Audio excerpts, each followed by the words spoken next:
Hello students, welcome you all to Eduventures learning. आज का हमारा क्वेश्चन है explain the pathways of breakdown in living organisms. कौन कौन से पाथवेज हैं जिससे ह्यूमन बीइंग्स में, लिविंग ऑर्गेनिजम्स में ब्रेकडाउन ऑफ फूड होता है। सो लिविंग ऑर्गेनिजम्स में बहुत सारी चीज़ें आती हैं जैसे कि plants, animals, human beings, micro organisms, और सभी का ब्रेकडाउन का तरीका अलग अलग हो सकता है।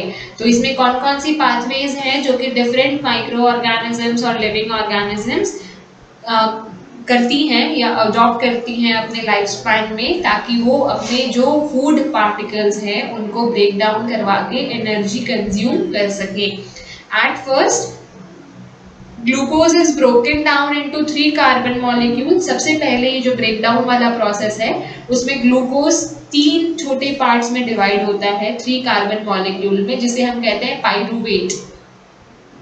ये जो पाइरूवेट है, this process happens in the cytoplasm of the cells of all organisms. जितने भी ऑर्गेनिजम्स हैं, सिंगल सेल्यूलर हो या मल्टी सेल्यूलर हो, सभी के अंदर सेल्स तो हैं ही, और सेल्स हैं तो उनमें साइटोप्लाज्म भी अवेलेबल है।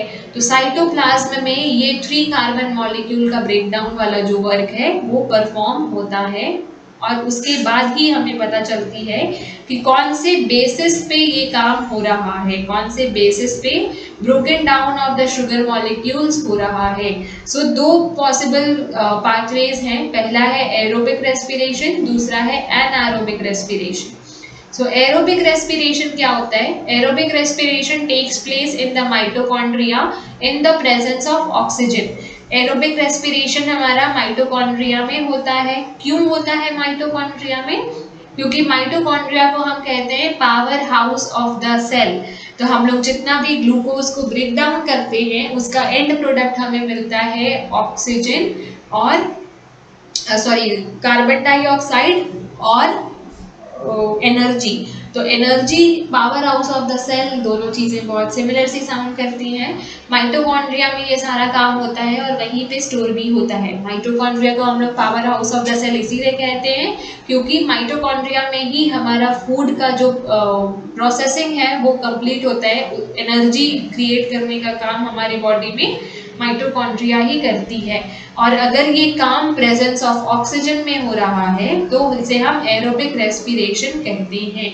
Aerobic respiration, presence of oxygen. Keep it in mind कि हमारे पास जितनी भी पाथवेज हैं, मोस्ट प्रोबेबली जितने भी मल्टी सेल्यूलर ऑर्गेनिजम्स हैं सभी एरोबिक रेस्पिरेशन करते हैं।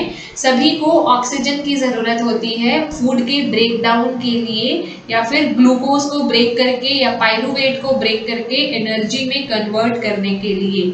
Pyruvic acid is converted into carbon dioxide. Pyruvic acid को कार्बन डाइऑक्साइड में चेंज किया जाता है एंड वाटर दस releasing a lot of energy. Pyruvic acid को कार्बन डाइऑक्साइड और वाटर में ब्रेक कर दिया जाता है या फिर कन्वर्ट कर दिया जाता है, जिससे हमारे बॉडी को बहुत सारी एनर्जी मिलती है। एरोबिक रेस्पिरेशन का जो एंड प्रोडक्ट है वो हमें मिलता है CO2 प्लस वाटर, जो कि हमारे CO2 हम लोग एक्सहेल करके निकाल देते हैं, सांसें बाहर करके। वाटर हम लोग को जो अपने बॉडी में नीड होती है वो हम लोग कंज्यूम कर लेते हैं, जो नहीं चाहिए होता है वो यूरिन फॉर्मेशन में चले जाता है, और साथ ही साथ मिलती है हमें एनर्जी। एनर्जी का फॉर्म होता है ATP। एरोबिक रेस्पिरेशन में हमें 38 ATP मिलती है पर मोल ऑफ एनर्जी, पर मोल ऑफ ग्लूकोज में हमें 38 ATP एनर्जी मिलती है एरोबिक रेस्पिरेशन में। फिर है हमारा anaerobic respiration takes place in the anaerobic respiration takes place in the cytoplasm। जैसे एरोबिक रेस्पिरेशन हमारा माइटोकॉन्ड्रिया में हो रहा था, anaerobic रेस्पिरेशन हमारा साइटोप्लाज्म में होता है in the absence of oxygen. इसमें एब्सेंस ऑफ ऑक्सीजन होती है। एनारोबिक रेस्पिरेशन में ऑक्सीजन की नीड नहीं होती है। Pyruvic acid is converted either into CO2 and ethanol. जो हमारा बॉडी का पाइरुविक एसिड है वो या तो फिर CO2 में चेंज होता है, CO2 और एथेनॉल में चेंज होता है इन केस ऑफ माइक्रोब्स और फर्मेंटेशन इन यीस्ट। ये जितने भी एनारोबिक रेस्पिरेशन जो है वो हमारे लिए नहीं है। ह्यूमन बींग्स और एनिमल्स और प्लांट्स में एनारोबिक रेस्पिरेशन हमेशा के लिए परमानेंट वे में नहीं हो सकती। हमें ऑक्सीजन की नीड बहुत अल्टीमेट है, हमें ऑक्सीजन चाहिए ही चाहिए। तो ये जो एनारोबिक रेस्पिरेशन है ये तो माइक्रोब्स में होती है, कुछ ऐसी बैक्टीरियाज हैं जो कि एनारोबिक रेस्पिरेशन करती हैं, या तो फिर यीस्ट, फर्मेंटेशन इन यीस्ट, किसी भी बेकर्स यीस्ट में बहुत ज़्यादा होती है। अगर आपने कभी बेकरी के आइटम्स देखे हैं, आई मीन बनाए हैं, कभी देखे तो ज़रूर है, खाए भी ज़रूर हैं।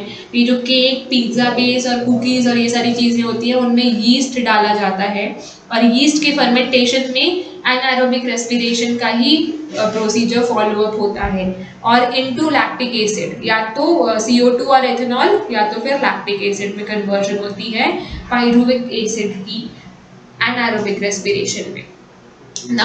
एनारोबिक रेस्पिरेशन का जो एंड प्रोडक्ट होता है वो होता है CO2 प्लस एथेनॉल